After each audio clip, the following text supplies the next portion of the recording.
பேச்சு என்பது மனிதனுக்கே இருக்கிற ஒரு சிறப்பு குணம், அட்ரிபியூட், அவனுக்கு கிடைத்த இறைவன் கொடுத்த வரம். எல்லா விலங்குகளும் தங்களுக்குள்ளே கருத்து பரிமாறிக்கொள்கின்றனன்னு சொல்கிறாங்க. எறும்பு கூட பேசுதுன்றாங்க. சாடையால், செய்கையால், சைகையால் விலங்குகள் கூட கருத்துக்களை பரிமாறுகின்றன. ஆனால் மொழி என்கிற ஒன்றை கையில் வைத்துக்கொண்டு அந்த மொழியின் மூலம் தன் உள்ள கிடக்கையை வெளிப்படுத்தக்கூடிய ஒரே உயிரினம் மனிதன் மட்டும்தான். அதுதான் மனிதனுடைய சிறப்பு, இல்லைங்களா? இந்த பேச்சில் அவன் எதை சொல்ல வருகிறான் என்று கேட்பதை பட்டிமன்றம் என்ற கலையாக மாற்றி தமிழ் இனம் ஆயிரம் ஆண்டுகளாக இந்த மண்ணிலே பட்டிமன்றத்தை நிலைவரப்படுத்தி இருக்கிறது. வேறு எந்த மொழியிலும் இல்லாத சிறந்த கலை பட்டிமன்றம் என்கிற கலை. தமிழுக்கே உரிய கலை, வேறு எங்கேயும் கிடையாது. எழுத்து என்பது ஒருவனது சிந்தனையை நிலைவரப்படுத்துவது, நிலைக்கச் செய்வது. 2000 ஆண்டுகளுக்கு முன்னாலே இருந்த மாபெரும் அறிஞர்கள், முன்னோடிகள் எழுதி தந்ததை இன்றைக்கு நீங்கள் வாசிக்கிறீர்கள். அடுத்த தலைமுறைக்கு அது போய் சேருகிறது என்றால் புத்தகங்கள் தான் அதற்கு காரணம். அறிவு உலகத்தின் ஆகப்பெரிய கண்டுபிடிப்பு எது என்றால் புத்தகங்கள் தான். அவை மட்டும் இல்லை என்றால் மூத்த அறிஞர்களின் சிந்தனைகள் மக்களுக்கு போய் சேராமலே இருந்திருக்கும். உங்களுக்கெல்லாம் தெரிஞ்சிருக்கும், ஸ்ருதி அப்படின்னா காது வழியாக கேட்பது. ஒரு காலத்தில் வேதங்கள் எல்லாம் காதுகளின் வழியாக கேட்டு கேட்டு அடுத்த தலைமுறைக்கு கடத்தப்பட்டன. வேதங்களை அட்சர சுத்தமாக கேட்டுத்தான் சொன்னார்கள். ஆனால் எப்போது எழுத்து வந்ததோ அது எல்லாருக்கும் பரவலாக்கப்பட்டது.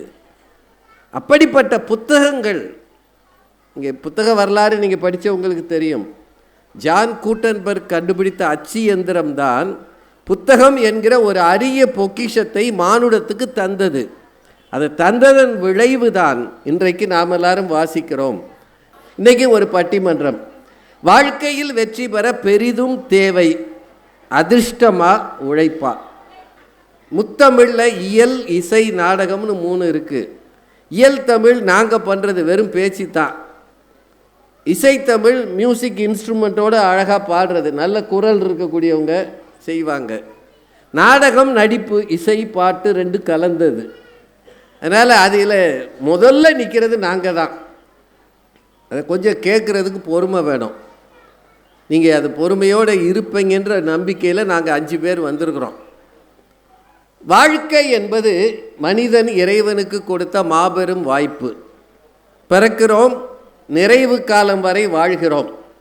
எங்கேயோ பிறந்தவர்கள் எங்கேயோ உயர்கிறார்கள். ஒன்றுமில்லாமையில் இருந்து, ஜீரோவில் இருந்து ஹீரோவாக மாறுகிறார்கள். இங்கே நமக்கு முன்னால் ஒரு இந்திய ஆட்சித்துறை அதிகாரி இருக்கிறார். அவர் எல்லாரையும் மாதிரி தான் ஒரு மாணவராக வந்து படித்திருப்பார். ஒரு சாதாரண குடும்பத்தில் பிறந்து வந்திருப்பார். ஆனால் ஒரு மாவட்டத்தின் அதிகாரியாக தலைமை பொறுப்பில் இன்றைக்கி இருக்கிறார்னா இதுக்கு பின்னணியில் அவர் எவ்வளவு கஷ்டப்பட்டு உழைச்சிருப்பார், இல்லைங்களா? என்னங்க, போனோடனே ஐஏஎஸ் எழுதிட முடியுமா? 3ஆம் கிளாஸ் பரீட்சை எழுதுறதுக்கே பயமாக இருக்குது. அது இந்த காலத்தில் என்ன படிக்கிறாங்கன்னே தெரியல. இது கொஞ்சம் கூட்டுங்களேன். இந்த இது பயலுக படிக்கிறத பார்த்தா பயமாக இருக்குது. இந்திய ஆட்சி பணிக்கு வருவது என்பது அவருடைய எளிமையானது அல்ல. எவ்வளவு உழைச்சிருந்தால் இந்த இடத்துக்கு வர முடியும்? உழைப்பு தான் ஒரு மனிதனை உயர்த்தும். உழைப்பின் வாரா உறுதிகள் உழவோ அப்படின்னு சொல்கிறதுக்கு 2 பேர். ரொம்ப கஷ்டப்பட்டு உழைச்சா மேலே வந்துடலாங்க. எல்லாரும் உழைக்கணுங்க. இந்த உலகத்தில் எறும்பை போல் உழைக்க வேண்டும், தேனீயை போல் உழைக்க வேண்டும். எந்த நேரமும் இயங்குகிற இதயத்தை போல் உழைக்க வேண்டும். எந்த நேரமும் சுறுசுறுப்பாக நம்மை இயக்குகிற மூளையை போல் உழைக்க வேண்டும். உடல் உறுப்புகளே உழைக்கிறது என்றால் மனிதன் ஏன் உழைக்கக்கூடாதுன்னு சொல்கிறதுக்கு தஞ்சாவூர்லேருந்து காலையில் கிளம்பி இங்கே வந்திருக்கிறாங்க. அக்ஷயா ரொம்ப நல்ல பொண்ணு. சின்ன வயசுலேருந்தே மேடையில் பேச்சாளராக இருக்கிறாங்க. தஞ்சாவூர் எங்கே கிடக்கு, திருவள்ளூர் எங்கே இருக்குது? இவ்வளோ தூரம் ஒரு பஸ் ஏறி ட்ரெயின் ஏறி கஷ்டப்பட்டதுனால தான் இங்கே வந்து சேர்ந்துருக்குறாங்க இல்லையா? ஒரே நோக்கம்தான், தமிழ் மொழிக்காக, மக்களை சந்திக்க வேண்டும் என்ற ஆர்வத்துக்காக, பேச்சுக்கலையை வளர்க்க வேண்டும் என்ற சிந்தனைக்காக இங்கே வந்திருக்கிறார். அதான முக்கியம் இல்லையா? இந்த வயசுலேயே ஒரு பேச்சாளராக இருக்கிறதுன்றது ரொம்ப ஆச்சரியமான விஷயந்தான். அவங்க சொல்கிறது உழைப்பு தாங்க. என்னோட வாழ்க்கையில் நான் உழைச்சிக்கிட்டே இருக்கிறேன். காலையில் எழுந்து வீட்டில் தேவையானதை சமைச்சு வச்சுட்டு இங்கே வந்திருக்கிறேன். இதே சாப்பாடை ராத்திரி வரைக்கும் சாப்பிடுங்க, வேறு எங்கேயும் வெளியில் சாப்பிட்றாதீங்க, மிச்சம் இருந்தால் வச்சுருங்க, நாளைக்கு வந்து நான் சாப்பிட்டுக்கிறேன் அப்படின்னு சொல்லிட்டு வந்திருக்கிறாங்க அட்சயா. அவங்க சிந்தனையெல்லாம் உழைப்பை பற்றி தான். உழைப்பு தான் மனிதனை உயர்த்தும்ன்றாங்க. அதே அணியில் நிறைவாக பேசுவதற்கு திருமதி கவிதா ஜவஹர். கவிதா ஜவஹரை தெரியாத ஆளே கிடையாது. உலகம் பூரா தெரியும், உள்ளூர்லையும் தெரியும். எந்த நேரமும் தமிழகத்தை சுற்றி வர்றாங்க. நேற்று திருச்சி, இன்னைக்கு இங்கே, நாளைக்கு எங்கேன்னு தெரியல. அந்த அளவுக்கு மக்கள் செல்வாக்கு இருக்குது அவங்களுக்கு. மேடை ஏறுனா அமைதியாக இருப்பாங்க, பேசும்போது தீப்பிடிக்க பேசுவாங்க. அது வேணும் இல்லைங்க? வேணுமா இல்லை? சில பேர் பேசுனா சொதன்னு இருக்கும், தயிர் சாதத்தில் கை வச்ச மாதிரி இருக்கும். இவங்க பேசுனா ஒரு பிரியாணி சூடாக சாப்பிட்ட கையில் எடுத்த மாதிரி. அது வேணும்ல? இப்போல்லாம் பிரியாணியே பகலில் யாரும் சாப்பிட்றதில்ல, ராத்திரி 12 மணிக்கு தான் சாப்பிட்றாங்க. அதுக்கு பேர் மிட் நைட் பக்கெட் பிரியாணியா. நமக்கு மத்தியானம் சாப்பிட்டதே தூக்கம் வர மாட்டேங்குது, இவன் தூக்கம் வராமல் போய் பிரியாணி சாப்பிட்றான். எப்படித்தான் அவங்களுக்கு செரிக்குதோ தெரியலை. எங்கே பார்த்தாலும் 12 மணிக்கு பைக் எடுத்துகிட்டு சுற்றுறாங்க. சூடாக சுவையாக பேசக்கூடிய திருமதி கவிதா ஜவஹர். 2 பேரும் அதிர்ஷ்டம்தான் என்று சொல்லுகிற இந்த எதிரணிக்கு சவாலாக இருக்கிறாங்க. கடும் உழைப்புக்கு காரணமானவங்க. அதெல்லாம் இல்லைங்க, என்ன கஷ்டப்பட்டு என்ன ஆக போகுது? ஒரு சிலருக்கு தான் மேலே வர்ற வாய்ப்பு வருது, மற்றவெல்லாம் பரிதாபமாக கையை கட்டி நிற்கிறான். லக்குன்னு ஒன்று இருக்குங்க, ஃபார்ச்சூன்னு ஒன்று இருக்குங்க, யோகம்னு ஒன்று இருக்குங்க. அது இருந்தால் தாங்க ஜெயிக்க முடியும் அப்படின்னு பேசுகிறதுக்கு திருச்சி சிவகுருநாதன் அவர்.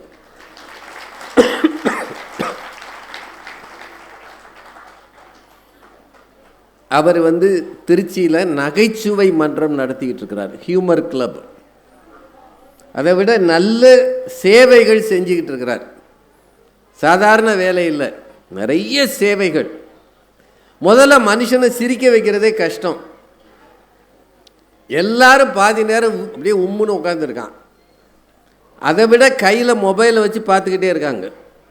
யாரும் பக்கத்தில் இருக்கிறவனை பார்த்து பேசுகிறதில்ல, சிரிக்கிறதில்ல. எல்லாரையும் மாதத்துக்கு ஒரு முறை கூப்பிட்டு ஒரு இடத்துல உட்கார வச்சு இவர் சிரிக்க வச்சிடுறார். வரும்போது இறுக்கமாக வந்த கணவனும் மனைவியும் போகும்போது சிரிச்சுக்கிட்டே போகுது. வீட்டுக்கு போய் சண்டை போடுவாங்க, அது வேறு விஷயம். ஆனால் இவரால் முடிஞ்சது ஒரு மாதத்துக்கு ஒரு தடவையாவது வாங்க சிரிக்கலாம் அப்படின்னு சிரிக்க வைக்கிறாரு. ஆமாங்க, சிரிக்க தெரிந்த விலங்கும் மனிதன் தானே, சிரிக்க மறந்தவனும் அவன் தானே.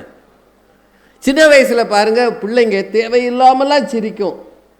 ஆனால் ஒரு 50 வயசு ஆனவன் தேவைக்கு கூட சிரிக்க மாட்டான். எப்போது சிரிக்க மறக்கிறீர்களோ அப்போது உங்களுக்கு வயதாகிவிட்டது என்ற அர்த்தம். எப்போது வாசிக்க மறந்து விட்டீர்களோ அப்போது உங்கள் வாழ்க்கை வறண்டு போகிறது என்ற அர்த்தம். வாசிப்பு ரொம்ப முக்கியம். 3 விஷயம் சொல்லுவாங்க: வாசிக்க, யோசிக்க, நேசிக்க நேரம் ஒதுக்குங்கள். ஒன்று வாசிக்கணும், வாசித்ததை பற்றி யோசிக்கணும், சக மனிதர்களை நேசிக்கணும். இது மூன்றுக்கும் நேரம் ஒதுக்காவிட்டால் அந்த நேரம் வீணான நேரம்தான்.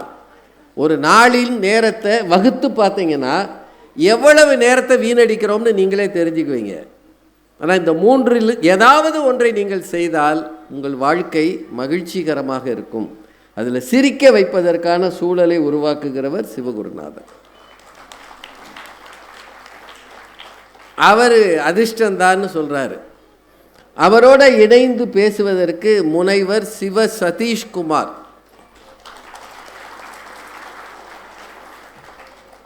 அவர் ஒரு பல்கலைக்கழகத்தில் தமிழ் பேராசிரியராக இருக்கிறாரு. சின்ன வயசுலேயே முனைவர் பட்டம் பெற்றிருக்கிறார். அது எல்லாத்தையும் விட நிறைய பக்தி இலக்கியங்களை அவர் படித்து வச்சிருக்கிறார். எனக்கு தெரிய இந்த மேடையில் இருக்கிற 5 பேரில் மிக அதிகம் பக்தி இலக்கியம் தெரிஞ்சவர் அவர் தான்.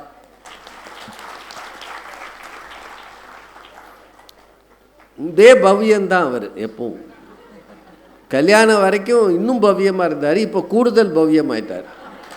இப்போ கல்யாணம் ஆகி ஒரு குழந்தையோட சந்தோஷமாக இருக்கிறார். இந்த 4 அறிஞர்களும் பேச தயாராகிட்டாங்க. உங்கள் உற்சாகம்தான் இந்த பேச்சாளர்களுக்கு வெகுமதி. ஒன்று மட்டும் சொல்லி பட்டிமன்றத்தை தொடங்குகிறேன். ஒவ்வொரு மேடை பேச்சாளருக்கும் மேடையில் கிடைக்கிற பாராட்டு, புகழ், அது எல்லாத்துக்கும் மேலே ஒரு ஆன்ம திருப்தி இருக்கும். சார், நம்ம கருத்துக்களை சொல்கிறதுக்கு ஒரு ஃபோரம், ஒரு அமைப்பு கிடைக்கிறது எளிமை இல்லை. இருக்கிற எல்லாருக்குமே தெரியும்.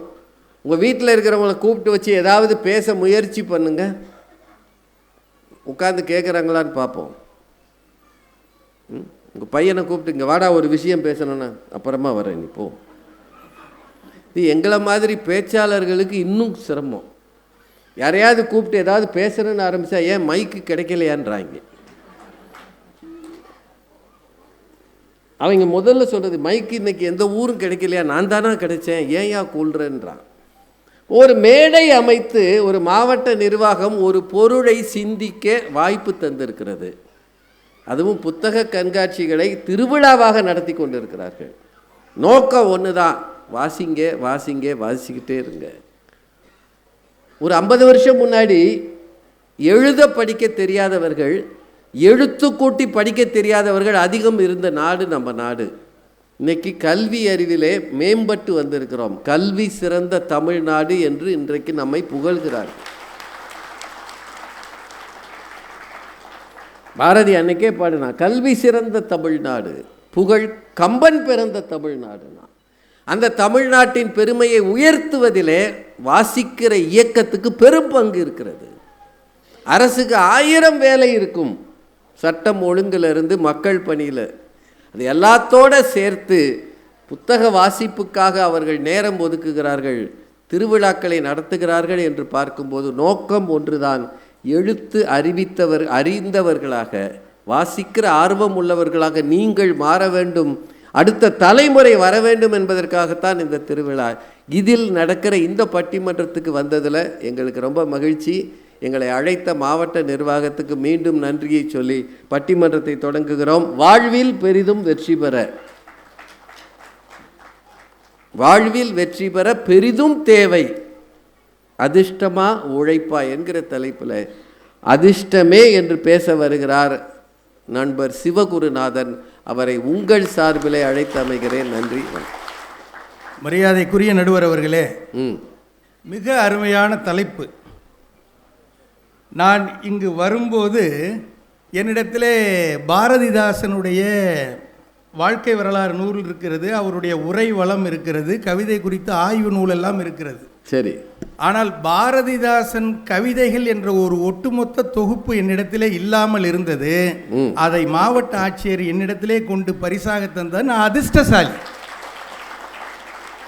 உங்களுக்கு அப்படி ஒரு அதிர்ஷ்டம் அடிச்சிருக்கு. நடுவர் அவர்களே, எனக்கு தெரிந்துங்கிற வார்த்தையை தெளிவாக சொல்கிறேன். மரியாதைக்குரிய முனைவர் இறையன்பு ஐயாவுக்கு பிறகு மக்கள் ரசிகர் மன்றம் வச்சு கொண்டாடக்கூடிய அளவிற்கு உள்ள ஆட்சித் தலைவர் மரியாதைக்குரிய ஐயா பிரதாப். அவர் உழைப்பால் உயர்ந்தார். சரி, அவர் உழைத்து தான் ஐஏஎஸ் படித்தார். அது ஒன்று சாதாரண விஷயம் இல்லை. ஆனால் இவரை பெற்ற பெற்றோர்கள் அதிர்ஷ்டசாலிகள். இவரை பெற்ற பெற்றோர்கள் அதிர்ஷ்டசாலிகள். அந்த அளவுக்கு தான் அதிர்ஷ்டமும் வெற்றியும் வாழ்க்கையில் மாறி மாறி தான் வரும். ஒரு அற்புதமான திருவிழா இது, அற்புதமான திருவிழா. அணுகுண்டு ஒரு முறைதான் வெடிக்கும், நல்ல புத்தகம் திறக்கும் போதெல்லாம் வெடிக்கும் என்று சொன்னார் ஜெயகாந்தன். புத்தகம் வாசிக்கையில் குனிய வைக்கும், வாழ்க்கையில் நிமிர வைக்கும். மனிதர்களை விட்டு தொலைவில் இருப்பதே புத்தகங்களுக்கு பிடிப்பதே இல்லை. அதனால்தான் அவை பக்கங்களாக இருக்கின்றன. நல்ல புத்தகத்தில் அத்தனை பக்கங்களும் அட்டைகள்தான். அதனால் உறிஞ்சிவிடும் உங்களை. பரவாயில்லையா? புத்தகங்களை நாம் மேலிருந்து கீழே வாசிக்கின்றோம், புத்தகங்களோ நம்மை கீழிருந்து மேலே தூக்கி விடுகின்றன என்று சொன்ன கவிஞர் நெல்லை ஜெயந்தாவுடைய கவிதையிலிருந்து நான் என்னுடைய உரையை தொடங்குகிறேன். ஐயா, அதிர்ஷ்டம்னா என்னையா? என்ன அதிர்ஷ்டம்னா அதுவாக வரும், அது இஷ்டத்துக்கு வரும், அதுவாக வரும், இருக்கும். அது இஷ்டத்துக்கு வரும், அது இஷ்டத்துக்கு போகும். ஆமாம். நீங்கள் வருட பிறப்பு 2026 வருஷம் பிறந்ததில்லை. எல்லா சேனல்லையும் என்ன சொன்னாங்க? தனுசு ராசி நேயர்களே, உங்களுக்கு 2026 முழுக்க அதிர்ஷ்ட தேவதை அள்ளி கொட்டி கொண்டே இருக்க போகிறாள்னு சொன்னேன். உங்கள் ராசி தனுசு ராசி? தனுசு ராசி. இல்லை, சொல்லும் போதே தெரிஞ்சுக்கிட்டேன். நான் இது வரைக்கும் இன்னைக்கு பிப்ரவரி 18ஆம் தேதி, இது வரைக்கும் 2 மாதத்தில் 18 பட்டிமன்றம் பேசியிருக்கேன். இது எனக்கு கிடைத்த அதிர்ஷ்டமா இல்லையா? இல்லை, எல்லாரை விட நீங்கள் தான் அதிர்ஷ்டசாலி. உங்களை போன்ற நடுவர்கள் இருக்கும் வரை எங்களுக்கு என்ன கவலை? நடுவர் அவர்களே, மரியாதைக்குரிய நடுவர் அவர்களே, நான் ஒரு அடிப்படையில் டெல்டா மாவட்டத்தை சார்ந்த ஒரு விவசாய குடும்பத்தை சார்ந்த, நீங்கள் சொல்கிறீங்கல்ல தொழிலில் உழைப்பு இருந்தால் தான் முன்னேற வாழ்க்கையில், அதெல்லாம் கிடையாது. அதிர்ஷ்டம் இருக்கணும். அடிப்படையில் நான் ஒரு விவசாய குடும்பத்தை சார்ந்த 35 ஆண்டு காலம் நான் விவசாயத்தில் வயலில் இறங்கி வேலை செய்ய தெரியும் எனக்கு. ஆனால் அந்த விவசாயங்கிறது தொழில் கிடையாது, அது வாழ்வியல் நெறி. வாழ்வியல் நெறி, அதுபடி நாங்கள் வாழ்ந்திருக்கோம். அந்த விவசாயம் நல்லா தெரிஞ்சு, இப்போ உள்ள ஹைடெக் வசதி நிறையா இருக்குது. இன்றைக்கி விவசாயத்துக்கு அரசாங்கம் எடுக்கக்கூடிய முன்னெடுப்புகள் நிறையா இருக்குது. நான் விவசாயம் செஞ்ச காலத்தில் எதுவுமே இல்லை. விவசாயம் என்பது விவசாயி, நான் படித்த காலத்திலே இந்திய விவசாயி கடனிலே பிறந்து, கடனிலே வளர்ந்து, கடனிலே மறைந்து, தன் சந்ததியினரையும் கடனாளியாக்கி விட்டு செல்கிறான் அப்படிங்கிற சொலவடை தான் இருந்துச்சு அன்னைக்கு. இன்றைக்கி அப்படி இல்லை, அரசாங்கம் நிறைய செஞ்சுருக்கு. ஐயா, நாற்று விதை விட்டு, நாற்று பறித்து, நடவு நட்டு, அது அறுவடையாகி விற்று முதலாகும் வரைக்கும் நாங்கள்லாம் வயிற்றில் நெருப்பை கட்டிகிட்டு இருப்போம். ஏன்னு தெரியுமா? நல்ல நாற்று நட்டு தண்ணி ஓடுற நேரத்தில் வானம் பொய்த்து விடும், மழை பெய்யாது. அதையும் மீறி மழையெல்லாம் பெஞ்சு அறுவடைக்கு தயாராகி கதிர் அப்படி சாய்ந்து நிற்கும்போது மழை பிடிச்சிட்டு அடிக்கா, புயல் வரும். அறுவடை செஞ்ச நெல்லை வீட்டுக்கு எடுத்துகிட்டு வந்து அப்படி நாங்கள்லாம் நெல் முளைச்சி போயிருக்கு, எங்களுக்கெல்லாம் சாக்கு கிடைக்காது. இப்போ உள்ளது மாதிரி நேரடி நெல் கொள்முதல் நிலையங்கள் அரசாங்கம் நிறைய திறந்து வச்சுருக்கு. அப்போல்லாம் அப்போ கிடையாது, போராட்டமாக தான் எங்களுடைய வாழ்க்கை இருந்துச்சு.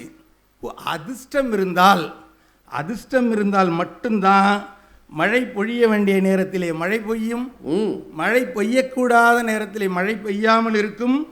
அதிர்ஷ்டம் இருந்தால்தான் மணப்பாறை மாடு கட்டி, மாயவரம் ஏறு பூட்டி, வயக்காட்டை உழுது போட்டு, பசும் தழையை போட்டு பாடுபட்டு, ஆத்தூர் கிச்சடி சம்பா வாங்கி விதைச்சி, நாற்றை நல்லா நடவு நட்டு அறுத்து விருதுநகர் வியாபாரிக்கு விற்று போடலாம்.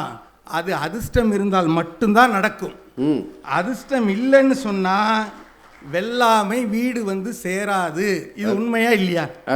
நான் உண்மையா இல்லையா? ஐயா, எங்கள் ஊரில் திருச்சியில் மத்திய பேருந்து நிலையம் இருக்குது. இந்த அது தமிழில் சொன்னால் சென்ட்ரல் பஸ் ஸ்டாண்டு.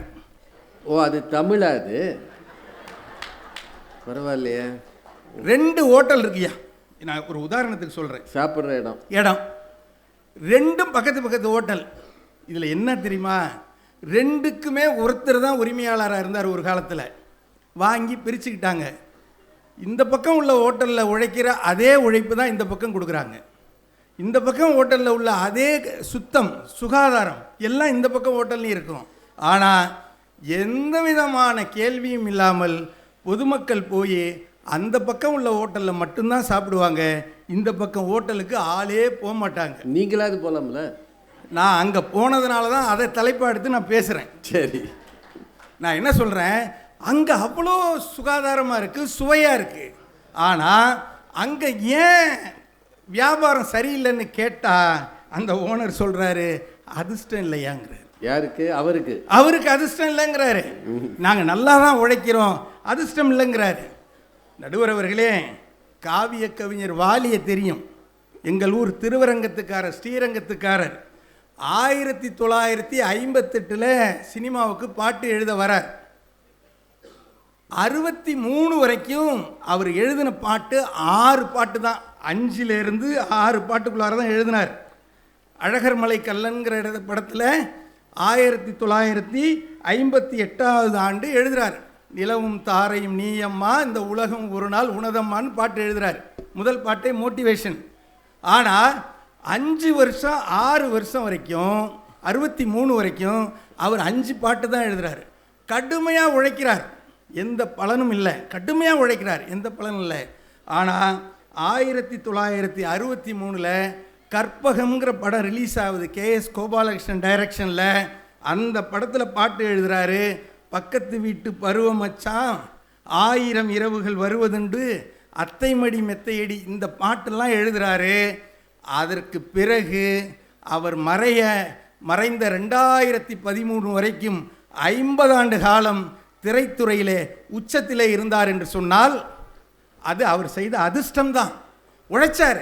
அந்த 5 வருஷம் உழைச்ச உழைப்பு என்ன சாதாரண உழைப்பா? பக்கத்து வீட்டு பருவம் மச்சான் தான் 5 வருஷம் உழைச்சிருக்கிறாரியா? வரலையே. ஆனால் அவரே சொல்கிறாரு, என்னை நான் விஸ்வநாதன் ராமம் MS விஸ்வநாதன் அவர்களை பார்க்கும் வரைக்கும் எனக்கு சாப்பிட காசு இருக்காது, அவரை பார்த்த பிறகு சாப்பிட நேரமில்லை அப்படின்னு. ஏன்னா மரியாதைக்குரிய நடுவர் அவர்களே, இப்போ ரிலையன்ஸ் கம்பெனி இருக்குல்ல, நம்ம இன்னும் கொஞ்சம் வடக்க போய் பேசுவோம். முகேஷ் அம்பானி, அனில் அம்பானி 2 பேர் தானே, அண்ணன் தம்பி தானே. தாய் கோகிலா பெண் அம்பானி, திருபாய் அம்பானி, அந்த குடும்பம். இவ்வளோ டெக்னிக்கலாக டீட்டெயிலாக எடுத்துகிட்டு வந்திருக்கீங்க. 2005 சொத்தை பிரிக்கிறாங்க. 2 பேருக்கும் தனித்தனியாக சொத்தை பிரிக்கிறாங்க. இன்னைக்கு டாப் 10 உலகத்தின் டாப் 10 பணக்காரர்களில், இந்தியாவில் நம்பர் 1 பணக்காரர்களில் முகேஷ் அம்பானி வந்துட்டார். அதே சொத்து அளவுக்கு தான் அனில் அம்பானிக்கும் பிரித்து கொடுத்தாரு. 2 பேரும் உழைச்சாங்க. 2 பேருமே உழைச்சாங்க, இல்லை என்று சொல்ல. ஒருத்தருக்கு யோகம் இல்லைன்றீங்க. ஒருத்தருக்கு யோகம் இல்லை, ஒருத்தருக்கு யோகமே இல்லை. ஒரு செய்தியை நான் நேற்று பார்த்த ஒரு காணொலியை உங்களிடத்தில் பதிவு செய்ய விரும்புகிறேன். செல்வேந்தர் சுகிசிவம் அவர்கள் அந்த காணொலியில் சொல்லியிருந்தாங்க. மகாராஷ்டிராவில் ஒரு அம்மா அவங்க புருஷனை போய் ஹாஸ்பிட்டலில் சேர்த்துருக்கு. ஒரு சர்ஜரி பண்ணியே ஆகணும், இல்லைன்னா இருந்தாலும் உயிரை இழந்துருவார். டாக்டர் சொல்கிறார் 2.5 லட்ச ரூபா ஆகும். 2.5 லட்ச ரூபா என்கிட்ட இல்லையா, கூலி தொழிலாளி. இங்கே உள்ளது மாதிரி அங்கே கலைஞர் காப்பீடு திட்டம்லாம் இருக்கா என்னன்னு தெரியல. 2.5 லட்ச ரூபா இல்லையா அப்படின்னு இருக்கு. இல்லைம்மா 2.5 லட்ச ரூபா இருந்தால் எங்கள் ஹாஸ்பிட்டலில் ட்ரீட்மெண்ட் எடுக்கிறோம், இல்லைன்னா ஏதாச்சும் பண்ணுங்கன்னொடனே அந்த அம்மா மனசை கல்லாக்கிக்கிட்டு வெளியில் வந்து தான் புருஷனுக்கு பிடிச்ச சமோசா வாங்கி கொடுப்போன்னு வாங்கி 2 சமோசா இருந்த காசில் 2 சமோசா வாங்கியிருக்கு. 2 சமோசாவில் 1 புருஷன்கிட்ட கொடுத்துட்டு 1 சாப்பிட்டுட்டு அந்த பேப்பரை பார்க்குது. நல்லா தெரிஞ்சுங்க, அந்த பேப்பர் எவ்வளோ இருக்கும், அந்த பேப்பர் சமோசா மடித்த பேப்பர் எவ்வளோ இருக்கும் அப்படி பார்த்துட்டு அதில் போட்டிருக்கு. அதில் என்ன அச்சிட்டு இருக்குன்னா, நாளை ஒரு மாரத்தான் ரேஸ் நடைபெற இருக்கிறது இந்த இடத்துல, அதில் வென்றால் முதல் பரிசு கிடைத்தால் 3 லட்ச ரூபான்னு அறிவிச்சிருக்காங்க. 3 லட்ச ரூபான்னு உடனே மறுநாள் காலையில் இந்த அம்மா போய் நிற்கிது. மாரத்தான் ஓடுது, முதல் பரிசு 3 லட்ச ரூபா கிடைக்குது. இது அந்த அம்மாவுக்கு கிடைச்ச அதிர்ஷ்டம். எதுமா உன்னை துரத்துனதுன்னு கேட்டாங்க. என்னுடைய கணவர் உயிர் என்னை துரத்தியது, என்னுடைய தாலி பாக்கியம், என்னுடைய அதிர்ஷ்டம், நான் ஓடினேன் வென்றேன் என்று சொன்னது. எந்த காலத்திலும் வாழ்க்கையிலே வெற்றி பெற உழைப்பு தேவை இல்லை என்று சொல்லவில்லை. ஆனால் அதிர்ஷ்டம் அதிகமாக தேவை. வாய்ப்புக்கு நன்றி. திருச்சியில் இருக்கிற ஹோட்டலில் தொடங்கி மகாராஷ்டிராவில் இருந்த ஓட்டத்தில் முடிச்சிட்டார். வாங்கியிருக்காங்க பாருங்க சமோசா, அதில் எழுதி இருந்திருக்கு. அதனால தான் கண்டதும் கற்க பண்டிதனாவான்னு அந்த காலத்தில் சொல்லுவாங்க. எது இருந்தாலும் வாசிக்கணும். நம்ம வடையை வாங்கிட்டு பேப்பரை கசக்கி கீழே போட்டுருவோம். ஆனால் அந்த சமோசா பேப்பர் எவ்வளோ இருக்கோ சமோசா சைஸில் தான் இருக்கும். அதில் ஒரு செய்தியை அந்த பொண்ணு பார்த்து மாரத்தான் ஓடி இருக்கிறாங்க. அது ஒன்று சாதாரண 100 மீட்டர் ஓட்டம் இல்லை. மாரத்தான் பல மைல் ஓடணும். கணவருக்காக ஓடி ஜெயிச்சிருக்கிறாங்கன்னா அதுக்கு காரணம் அந்த பக்கம் ஏன் அந்த அம்மா கைக்கு வந்துச்சு. இந்த சமோசா பேப்பரில் ஒரு சினிமா விளம்பரம் வந்திருக்கலாம், அல்லது வேற ஒரு ஜோதிட பக்கம் வந்திருக்கலாம், அரசியல் வந்திருக்கலாம். ஆனால் இந்த மாரத்தான் பற்றிய அறிவிப்பு அந்த அம்மா கைக்கு ஏன் கிடைச்சது? கிடைச்சதாயா யோகம், அந்த லக்கு தான் அவர் கணவரை காப்பாத்துச்சு அப்படின்னு. சரிதானுங்க அவர் சொன்னது அப்படின்னு. அதிர்ஷ்ட கட்சிக்கு ஒரு அதிர்ஷ்ட வரவாக சிவகுருநாதன் இருக்கிறார். இதுக்கு பதில் சொல்லணும். ஒரு திருச்சிக்கு தஞ்சாவூர். வாங்கம்மா அட்சயா.